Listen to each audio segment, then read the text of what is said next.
One day after the primary, Walker County is still talking about the surprising shakeup in the sheriff's race. Longtime incumbent Sheriff Nick Smith failed to make the Republican runoff, ending his re-election bid in a stunning result last night.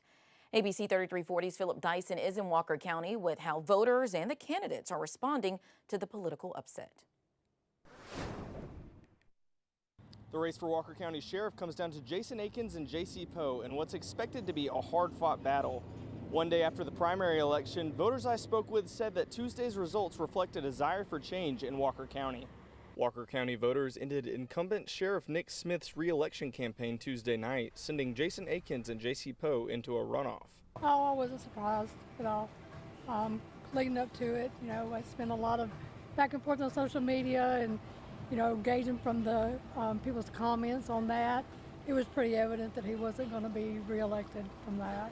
Haygood says she believes the death of Tony Mitchell in the Walker County Jail back in 2023 played a major role in the outcome. I think if he had approached that in a different way, if he had got in front of that and took accountability for that and held those that were actually involved in that accountable for it, people would have got behind him for doing that. Other voters tell us they weren't necessarily surprised by the outcome, saying they've seen a lot of change in Walker County recently. It seems like there's a lot of changes going on around here. We've got a new mayor, we've got all kinds of news, so it doesn't surprise me. Both remaining candidates say voters are looking for new leadership. I think the voters of Walker County have sent a clear message. They wanted new leadership, and they were done with the current leadership and the sheriff, and they sent a very clear message for that. People were excited. They're excited for a change. They're excited for the possibilities of things that we hope for. We also asked voters about the two Walker County school tax measures that failed on Tuesday's ballot.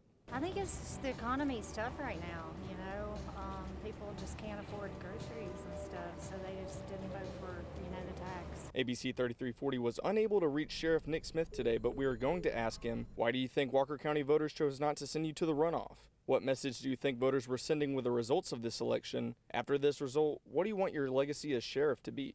And with no Democrat in the race, the Republican runoff will likely decide who becomes Walker County's next sheriff.